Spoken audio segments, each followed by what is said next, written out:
ಧನುರಾಶಿ. ತಾಯಿಯ ಮೂಲದ ಸಂಪತ್ತು ಪ್ರಾಪ್ತಿಯ ಸಾಧ್ಯತೆಗಳಿದೆ. ಸಹೋದರರೊಂದಿಗೆ ಅಭಿಪ್ರಾಯ ವ್ಯತ್ಯಾಸಗಳು ಆಗುವಂತಹ ಸಾಧ್ಯತೆ ಇದೆ. ಉದ್ಯೋಗದ ಪ್ರಾಪ್ತಿಯಾಗುವ ಸಾಧ್ಯತೆಗಳು ಉಂಟಾಗುತ್ತೆ. ಅವಿವಾಹಿತರಿಗೆ ವಿವಾಹದ ನಿರ್ಧಾರವನ್ನು ಮಾಡಿಕೊಳ್ಳುವ ಸಾಧ್ಯತೆ ಇದೆ. ಸ್ತ್ರೀ ಮೂಲಕ ಆಪಾದನೆಗಳು ಕೇಳಿಬರುವ ಲಕ್ಷಣಗಳನ್ನು ಪುರುಷರಿಗೆ ಸಾಧ್ಯತೆ ಇದೆ. ವಾಣಿಜ್ಯ ವ್ಯವಹಾರದವರಿಗೆ ಈ ದಿನ ಬಹಳಷ್ಟು ಶುಭ ಫಲಗಳು ಉಂಟಾಗುತ್ತೆ. ಸರ್ಕಾರದ ಮೂಲದಲ್ಲಿ ವ್ಯವಹರಿಸುವವರಿಗೆ ತಿಳಿದವರೊಂದಿಗೆ ಕೇಳಿ ವ್ಯವಹರಿಸಿದರೆ ಶುಭ. ಮಿಶ್ರ ಫಲದಾಯಕವಾದ ದಿನ ಧನುರಾಶಿಯವರಿಗೆ.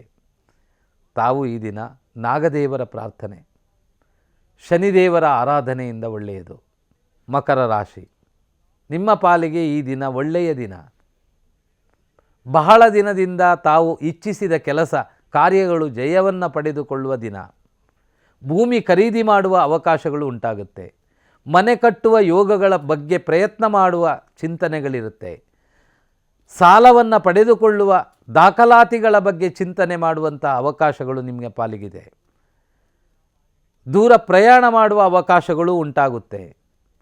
ಮಕರ ರಾಶಿಯವರಿಗೆ ಈ ದಿನ ಬಹುತೇಕವಾಗಿ ಶುಭ ಫಲಗಳು ಉಂಟಾಗುವ ಸಾಧ್ಯತೆ ಇದೆ.